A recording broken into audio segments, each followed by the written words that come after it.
কিন্তু গত কয়েকদিন ধরে আবহাওয়ার যে খামখেয়ালিপনা আপনি বললেন, সেই খামখেয়ালিপনা শুরু হয়ে গেছে।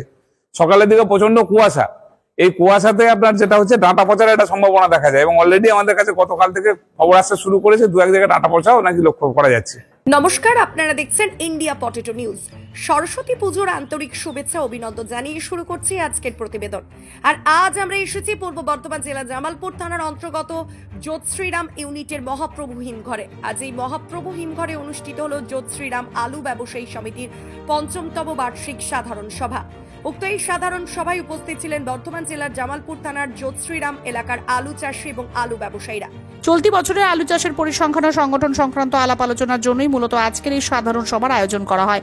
বিগত কয়েকদিন সকালে ব্যাপক কুয়াশা দেখা দিচ্ছে বাংলায়, সেই সঙ্গে বাড়ছে গরমও। বর্তমানে এই আবহাওয়ার খামখেয়ালিপনার জন্য আলুর গাছে কি কোনো ক্ষতি হবে? আজ এই জ্যোৎশ্রীরাম এলাকায় নতুন আলুর দাম কত টাকা, পাশাপাশি জ্যোৎশ্রীরাম ইউনিটের আলু নিয়ে কি বলছেন ব্যবসায়ীরা, আসুন বিস্তারিত শুনে নিন। আজকের এই বিশেষ প্রতিবেদনটি শেয়ার করে দেশ ও বিদেশের সকল শ্রেণীর মানুষদের কাছে পৌঁছে দিন। আলুর সমস্ত খুঁটিনাটি খবর প্রাত্যহিক দেখার জন্য চ্যানেলটি সাবস্ক্রাইব করুন ও ফেসবুক পেজটি ফলো করুন। নমস্কার ব্রজদা। নমস্কার। সাথে আপনাদের সকলকে নমস্কার। ব্রজদা, আপনার পুরো নামটা একটু বলে দিন। আমার নাম ব্রজদুলাল মিত্র। আপনি জ্যোৎশ্রীরাম আলু ব্যবসায়ী সমিতির কোন পদে রয়েছেন? জ্যোৎশ্রীরাম আলু ব্যবসায়ী সমিতির সম্পাদকের পদে আছি। আজকে সরস্বতী পুজো তথা বসন্ত পঞ্চমী, আজকের দিন আপনারা জ্যোৎশ্রীরাম ইউনিটের ৫ম সাধারণ সভা করলেন। আপনাদের এখানে আজকে দামোদর নদের তীরবর্তী এলাকায় যেখানে যেখানে পোখরাজ আলু তোলা হচ্ছে, কি দাম আছে আজকে? দেখুন, গতকাল আমাদের ৪০০ টাকায় পোখরাজ আলু বিক্রি হয়েছে। আজকে কিন্তু আমাদের যে ভাষা, ব্যবসার ভাষা যে মিল বলা হয়, মানে সকালবেলায় আমাদের কোন গাড়িতে কত লোড হবে সেই যে মিলটা, সেটা খুব মানে বাজে জায়গায় আছে। মানে আজকে আমরা আমাদের হাতে যে আলু আছে, আমরা সবাই আলুটা বিক্রি করতে পারিনি। ৪০০ টাকা কি মানে পয়েন্ট লোড? কৃষক কত টাকা পাচ্ছে এক প্যাকেট আলু? ৫০ টাকা বাদ দিন, ৩৫০ টাকা। এই ৫০ টাকা এগুলো ইত্যাদি খরচ আছে, খরচ বা আপনার ট্রান্সপোর্ট চার্জ, মাঠ থেকে তুলে আনা খরচ। মানে আপনি প্রথমেই ভিডিও শুরুতে বললেন যে আলু যা রয়েছে বিক্রি করতে পারবেন না, বিক্রি করতে না পারার কারণটা কি ব্যাপার? মানে বেশি আমদানি? দেখুন, যা চাহিদা আছে তার থেকে যোগান বেশি হয়ে যাচ্ছে। এখন মোটামুটি আপনাদের এই বেলটেক অ্যাপ্রক্স পার ডে কত প্যাকেট করে আলু আমদানি হচ্ছে? এখন আমার ইউনিট থেকে প্রায় ৮ থেকে 10টা ট্রাক লোড হয়, সেটা আপনার থেকে ৮ থেকে 10টা 10 ট্রাক টোটাল লোড হয়। আর 200 প্যাকেটের ট্রাক এভারেজ 2 1600 1800 প্যাকেট অ্যাপ্রক্স ধরা যেতে পারে। নিউ ভ্যারাইটি আর্লি পোগরাজ কি শুধু পোগরাজই হচ্ছে নাকি এখন ম্যাক্সিমামটা পোগরাজ আছে, তার সঙ্গে আপনার ওই কিছু হেমালিনী আছে, আর আপনার ওই কলম্বো আছে। ওগুলো কি রকম দাম আছে? ওগুলো কতটা বাটা হচ্ছে? 20 টাকা বাটা বলতে মানে বেশি মানে 400 টাকা যেটা পোগরাজের দাম, ওটা 420 টাকা হবে বেশি, ওটা পয়েন্ট লোড দাম। Point load. ওভারঅল বাজার আজকে আপের দিকে না ডাউনের দিকে? ডাউনের দিকে। এখন যেটা হাইরান করে দেওয়ার মতো বিষয়, এই যে আবহাওয়ার খামখেয়ালিপনা, এর ফলে কি আলু গাছে নষ্টের কোনো আশঙ্কা রয়েছে? দেখুন, দুটো একটা জায়গায় ডাঁটা পড়া দেখা যাচ্ছে, সে খবরটা আমাদের কাছে অলরেডি সকাল থেকে আসতে শুরু করেছে। কারণ এখানে আমরা যারা মিটিং এ উপস্থিত আছি, তারা একদিকে যেমন ব্যবসাদার, আবার একদিকে মানে আলু চাষিও বটে। একটু বিস্তারিত যদি বলেন বিষয়টা নিয়ে।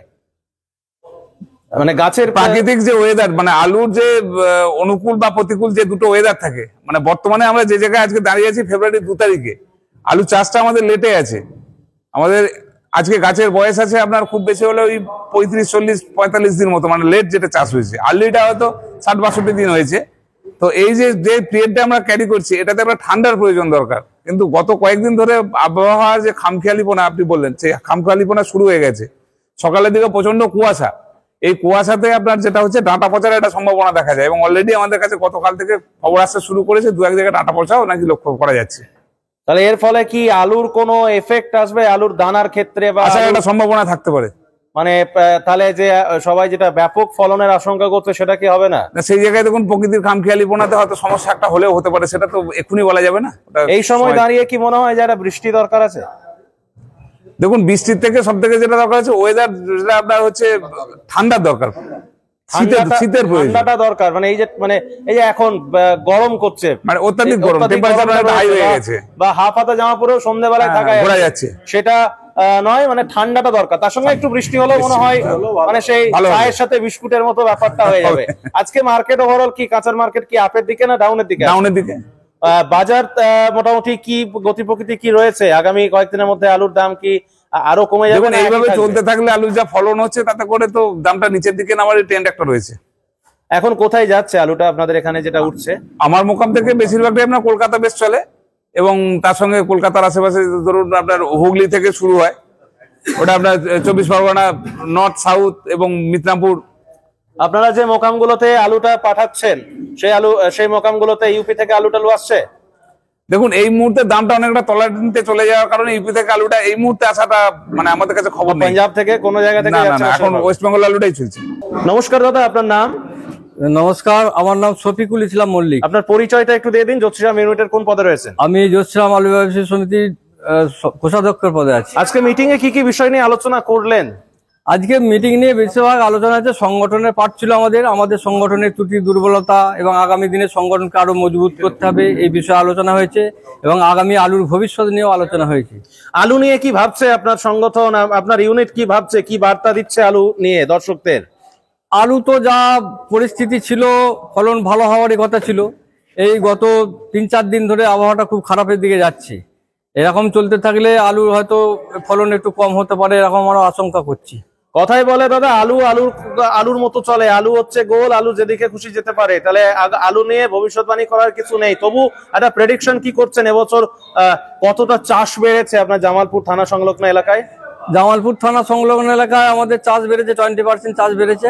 যে চাষটা বেড়েছে সেই অনুপাতে হিমঘর কোনো নতুন বেড়েছে নাকি, বা পুরনো হিমঘর খুলবে এরকম কোনো খবর আছে নাকি? হিমঘর বাড়েনিকো, কিছু চেম্বার বন্ধ ছিল স্টোরের, যেমন সুরেকালনা হিমঘর পাশে আমাদের নদীর ওপারে সুরেকালনা হিমঘর, একটা চেম্বার বন্ধ ছিল। ভুবনেশ্বর একটা বন্ধ ছিল, দীঘা আমাদের পাশে দীঘা একটা চেম্বার বন্ধ ছিল, এগুলো নতুন করে খুলবে। তিরুপতি স্টোরেও 2টো চেম্বার বন্ধ ছিল, ওইগুলো খোলার সম্ভাবনা আছে। অর্থাৎ মোটামুটি ফলন বিগত কয়েক বছরের রেকর্ডকে ছাড়াবে, কিন্তু যেহেতু প্রকৃতিটা এখন একটু মনে হচ্ছে খুব একটা সাথ দিচ্ছে না, সেজন্য মনে হচ্ছে যে একটু ফলনটা নিয়ে একটু চিন্তাবোধ করছে। হ্যাঁ, চিন্তাবোধ এইভাবে চলতে থাকলে, ওই ওয়েদারটা যদি এইভাবে চলতে থাকে আরো 5-7 দিন, তাহলে হয়তো ডাঁটা পচা ধসার যে একটা রোগ প্রকোপ দেখা যায় সেটা হচ্ছে আসতে পারে। এবং কিছু কিছু খবরও আমাদের কাছে আছে, ডাঁটা পচার রোগটা ধরেছে 2-1টা। জামালপুর থানা সংলগ্ন যে সমস্ত এরিয়া রয়েছে, প্রথম যখন পোকরাজ আলুটা তোলা শুরু হয় কত টাকা দাম ছিল?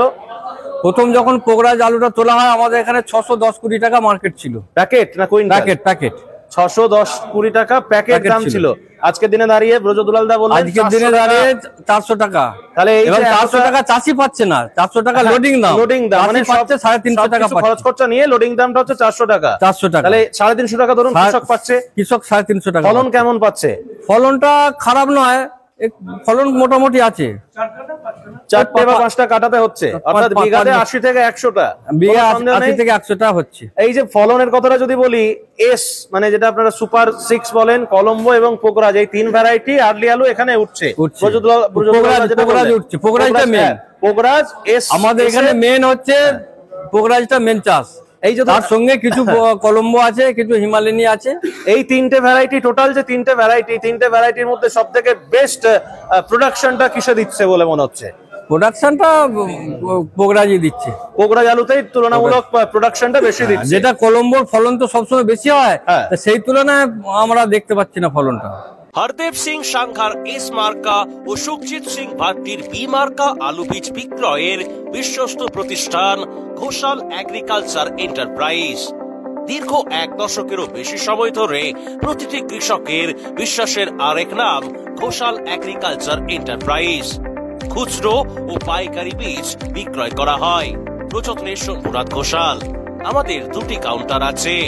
হরদেব সিং সাংঘার এস মার্কা পিওর কাউন্টার ধনিয়াখালী হল স্টেশনের কাছে ঘোষাল মার্বেল সন্নিকট, এবং সুখজিৎ সিং ভাটির বি মার্কা pure counter Belmuri Hattala Hooghly. Mobile number 9434301523। দাদা নমস্কার দাদা, আপনার নাম? সহদেব নিগেল। ব্যবসায়ী? হ্যাঁ। কৃষক? কৃষক। অ্যাজ এ কৃষক এবছর কতটা পরিমাণ জমিতে আলু বসিয়েছেন? আমি 40 শতক বিঘে 8 বিঘে বসিয়েছি। 8 বিঘেতে আলু বসিয়েছেন। জ্যোতি, পোকরাজ সব ভ্যারাইটি না শুধু জ্যোতি? না, শুধু জ্যোতি। পোকরাজ চাষ করেন না? না। আর কাঁচার কাজ করেন নাকি? কাঁচা আলু না, আমার এলাকায় কাঁচার কাজ হয় না। আপনি করেন না কাঁচা আলুর কাজ। আপনি একটা আমাকে থিওরি বলছিলেন, কৃষকের থিওরি, অফ ক্যামেরা আমার সাথে কথা বলতে বলতে। বলা যাবে অন ক্যামেরা? হ্যাঁ, বলা যাবে না। একটু যদি বলেন বিস্তারিত, একটু লাউডলি বলবেন, জোরে। কৃষকের যে মানে ইনকামের জায়গাটা আমি বলতে চাইছিলাম। একটা কৃষক 1 বিঘে জমি, তার যদি নিজস্ব জমি থাকে, কোথাও 5 লাখ টাকা বিঘে, কোথাও 10 লাখ টাকা বিঘে, তাহলে 1 বিঘে জমির দাম হচ্ছে গড় যদি আমি করি 7 লাখ টাকা, 7 লাখ টাকা ওটা হচ্ছে স্থায়ী সম্পদ। তার উপরে কম বেশি কারু 25,000 কারু 30,000 টাকা বিঘে খরচা হয়। তাহলে স্থায়ী সম্পদ যা খরচ আছে তো আছেই, তার উপরে নগদ টাকা 25 থেকে 30,000 টাকা 1 বিঘা আলু চাষ করতে খরচা হলো। আর ওই চাষিটা 100 দিন জমির পেছনে পরিশ্রম দেয়, মানে আলুটা বসানোর 5 দিন আগে শুরু করে, আর আলুটা পাকার 5 দিন পর পর্যন্ত আলু খোলা তুলতে হয়। সেই কারণে টোটাল 100 দিন লাগে আলু তোলা পর্যন্ত, মানে বসানো থেকে তোলা পর্যন্ত। তাহলে একটা চাষি 100 দিন সেখানে পরিশ্রম করে। এবার আমি আমার সদস্যদের বা আপনার চ্যানেলের মাধ্যমে সবাইকে ভাবতে বলছি, 100 দিন পরিশ্রম, গড় যদি বলি 7 লাখ টাকা বিঘে জমির স্থায়ী সম্পদ, তার উপরে নগদ 30,000 টাকার ইনভেস্ট করে যদি এই 300 টাকা থেকে 350 টাকা আলু চাষি বিক্রি করে, তাহলে চাষিটার কি থাকবে এইটা ভাবতে হবে। তার বৃত্তিটা মানে তার রুটি রোজগারটা কোথায় যাবে, সে কি সংসার চালাতে পারবে? আমাদের সরকারের কিছুদিন আগে বর্ডার বন্ধ করে দিল, ঠিক আছে, কোনো সরকার যখন ক্ষমতায় আসে তার দায়িত্ব থাকে তার জনগণকে খাওয়ানোর, এটা যেমন সত্যি, ঠিক তেমনি কারু অধিকারকে ফিরিয়ে দিতে কারু অধিকার খর্ব করার ক্ষমতা কিন্তু সরকারের থাকে না। তাহলে কৃষকের অধিকার খর্ব করে জনসাধারণের সুবিধা করে দিল, ঠিক আছে, বাহবার যোগ্য, কিন্তু এটাও তো ভাবতে হবে যখন কৃষক আজকে মরছে তখন সরকারের উচিত তাহলে এই কৃষকদের হয়ে কৃষকদের সাহায্য করা। কিন্তু বলবে আমরা কিষাণ বন্ধু দিই 5,000 করে 10,000। এটা ভাবুন তো যে কিষাণ বন্ধুর 5,000 টাকা দিয়ে আমার 8 বিঘে জমিতে 3×24 মানে 2,40,000 টাকা ধরুন খরচা করেছি। সেখানে আমার লাভ যদি 3 মাসে সংসারে 10,000 টাকা করে খরচ হয়, তাহলে 30,000 টাকা আমার সংসার খরচ লাগে। সেখানে আমি 50,000 টাকা মাইনাসে ঘর ঢুকছি, তাহলে আমার সংসারটা কোথা থেকে চলবে? সরকারের 5,000 টাকা দিয়ে কি আমার এই চাষের ক্ষতিপূরণটা রোকা যাবে? এটা যাবে না। সেজন্য আমি আপনাদের চ্যানেলের মাধ্যমে সরকার বাবুদের কাছে এটাই মানে অনুরোধ করতে চাইছি যে যেমন আপনি উঁচু বাজার হলে বর্ডার সিল করছেন, তেমনি নিচু বাজার হলে আপনাদের এই পদক্ষেপ নিতে হবে যে আলুটা নিজেরা কিনে, যেমন ধানটা কিনছেন নিজেরা কিনে স্টোরে রাখুন এবং বাজারকে নিয়ন্ত্রণ করুন। আপনার হাতে সমস্ত আছে, স্টাফ ফোর্স আছে, মানে বিজ্ঞানী থেকে আরম্ভ করে সবকিছু আছে আপনার হাতে। তাহলে সহায়ক মূল্য, তাই তো, সহায়ক মূল্য না হলেও অন্তত চাষির কাছ থেকে কেনার ব্যবস্থা করুক সরকার, একটা নির্ধারিত দামে কিনতে পারে, একটা নির্ধারিত দামে সরকার কিনে স্টোরজাত করুক, আর সরকার বাজারটাকে নিয়ন্ত্রণ করুক। খুব গুরুত্বপূর্ণ কথা বলেছেন। অ্যাপ্রক্স এবছর লোডিং দাম কেমন হতে পারে সহদেব বাবু? দেখুন, যদি এইরকম ওয়েদারটা ঠিক থাকে, ওয়েদার যদি ঠিক থাকে তাহলে লোডিং দাম 400 টাকার মধ্যে থাকবে বলে আমার আশা। জানি না আমি এটা সত্যি বলছি কি মিথ্যে বলছি, তবে আমার ব্যক্তিগত মত।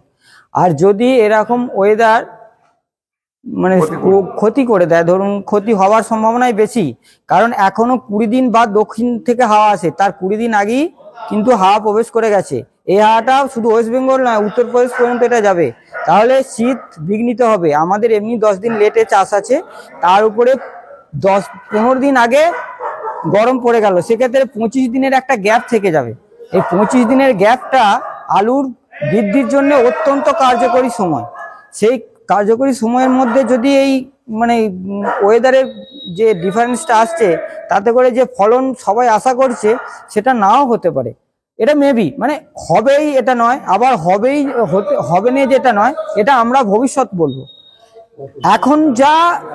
এখন যা সিচুয়েশন আছে তাতে করে এখনো ক্ষয়ক্ষতি তত বেশি কিছু খবর নেই, তবে আজ সকালের খবর কিছু কেমন ধসা লেগেছে, সেটা কতটা কার্যকরী হবে জানি না।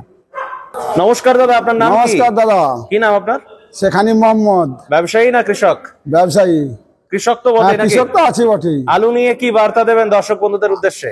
আলুর যা পজিশন খুবই খারাপ, ওয়েদারও খারাপ, গরমের আবহাওয়া এসে গেছে, আলুতে গাছের ডাঁটা পচাও দেখা দিয়েছে। আর আলুর যা দাম এখন, কাঁচা আলু যেটা উঠছে 600 টাকা থেকে সেই আলুটা এখন 400 টাকায় দাঁড়িয়েছে লোড। চাষি মোটামুটি 340 থেকে 350 টাকা পাচ্ছে।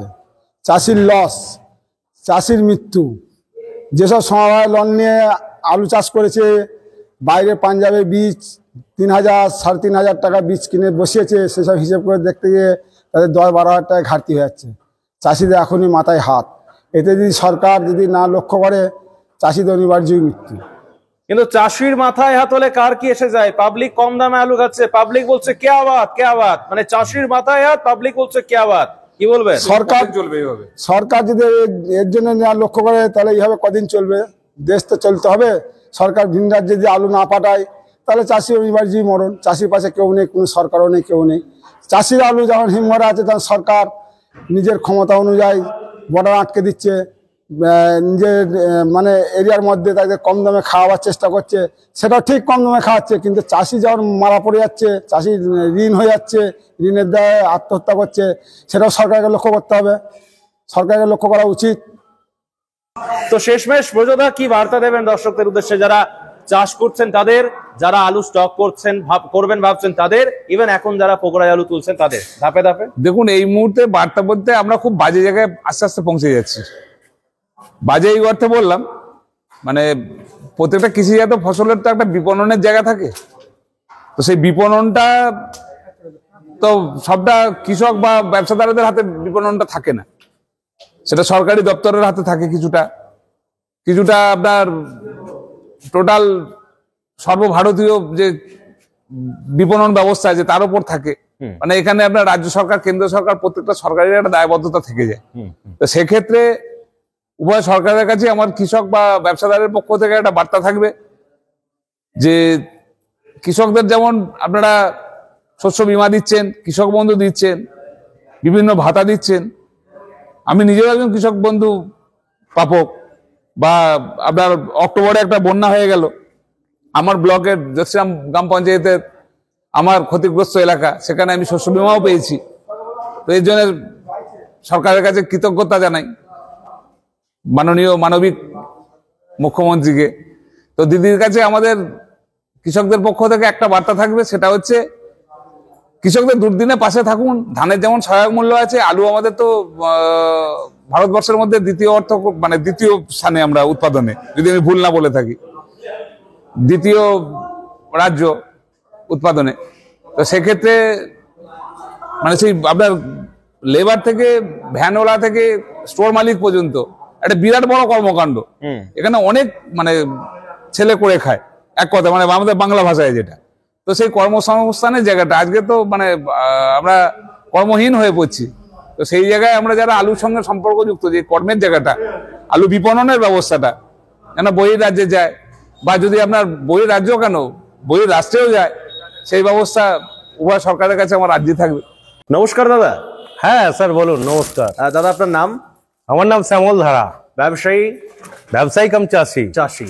চাষিদের আসন্ন মরশুমে, মানে আসন্ন সিজনে কতটা লাভের আশঙ্কা আছে বা কতটা লোকসানের আশঙ্কা আছে, কি বলছে আপনার পরিসংখ্যান? আমার পরিসংখ্যানে লাভ তো দূরের কথা, লসে রান করবে এটা একদম 100% গ্যারান্টি। মানে কেন, এটা কেন মনে হচ্ছে? সবকিছুর তো একটা আলু এখনো পর্যন্ত প্রাকৃতিক যে ভারসাম্য, তাতে খুব সুন্দর চলছিল, কিন্তু এখানে একটা টান, একটা হাই ফেন দিচ্ছি। এখন বর্তমানে আমাদের ভগবান, আমাদের যে সৃষ্টিকর্তা ভগবান যে ওয়েদার দিচ্ছে, হয়তো আমরা লসের কথা ভাবছি, ভগবান কিন্তু অন্য কথা ভাবছে। ভগবান কিন্তু চাষিদের পক্ষেই মনে হচ্ছে আছে। তাই? হ্যাঁ মানে অবশ্যই। ফলনটা যখনই একটু কম হবে, তাহলে চাষিরা একটু কিন্তু কিছু কিছু মানুষ, আমার এলাকার মানুষ ভাবছে যে আলু অতিরিক্ত ফলন হবে। হ্যাঁ, ফলন হওয়ার কথাই ছিল, কিন্তু ভগবান সেই ফলনটাকে হ্যাম্পার করার জন্য আজ 4-5 দিন ওয়েদার ডিস্টার্ব করে দিয়েছে। আর যদি 4-5 দিন এই ওয়েদার ভগবান চালিয়ে দেয়, তাহলে তখন কিন্তু সবটাই ভগবানের হাতে। তখন আর আমার ব্যবসারও হাতে নেই, চাষির হাতেও নেই, আর রাজ্য সরকারের হাতেও নেই, আর আগামী দিন আর দিদিমণির হাতেও নেই। দিদিমণির হাতেও নেই না। আচ্ছা, আমি এখানে প্রকৃতি যদি আর 10টা দিন এই দিয়ে দেয়, 5 থেকে 10 দিন, হ্যাঁ, আর তখন দিদিমণির হাতেও আর কিছু থাকবে না। তাহলে মেসেজ কি দেবেন সাধারণ মানুষ? মেসেজ সাধারণ মানুষকে একটাই দেবো, রাখে হরি মা রেখে, ভগবান যেটা দেবার সেটা দেবে। উনি যেটা ঠিক করে দেবেন, হ্যাঁ অবশ্যই সেটা মানতে হবে। কি চাষি, কি ব্যবসাদার, কি রাজ্য সরকার, মানতে হবে। আর তার উপরে যদি দিদিমণি আমার আগের বছরের মতো এবছরও আগামী বছর করে দেয়, সেটা তো বিপর্যয় চাষি বা ব্যবসাদার। আমার মনে হচ্ছে হবে না, লোডিং দাম তো কমই হবে আশা করছি। তাহলে তো সাধারণ ভগবান মানুষ ঠিক তো- করবে। তাই হ্যাঁ ভগবান ঠিক করবে। এই অনুষ্ঠানে সম্প্রচারিত সমস্ত বক্তব্য বক্তাদের নিজস্ব ব্যক্তিগত মতামত। এই অনুষ্ঠান বাজারের নির্ধারক নয়। অনুগ্রহ করে ব্যবসায়িক পদক্ষেপের পূর্বে নিজের বিচার বুদ্ধি কাজে লাগিয়ে সিদ্ধান্ত নিন। আলু রাখা বাজারগত ঝুঁকি সাপেক্ষ। আলু রাখার পূর্বে ইন্ডিয়া পটেটো অ্যাপ থেকে বিগত বছরের লোডিং আনলোডিং রিপোর্ট ও তার পরিপ্রেক্ষিতে আলুর দামের ওঠানামা দেখে নিন। আলুর সব খবর এখন একটা অ্যাপেই। আলুর প্রাত্যহিক বাজার দর, আলুর সর্বভারতীয় বাজার দর, আলুর সকালের বাজার দর, লোডিং আনলোডিং রিপোর্ট, বিগত 10 বছরের আলুর তথ্য, সারা ভারতবর্ষের 20,000 আলু চাষী ও ব্যবসায়ীদের তথ্য এখন আপনার হাতের মুঠোয়। প্লে স্টোর থেকে আজই ডাউনলোড করুন India potato market rate app. 2012 সাল থেকে প্রতি মুহূর্তে আপনার সঙ্গে।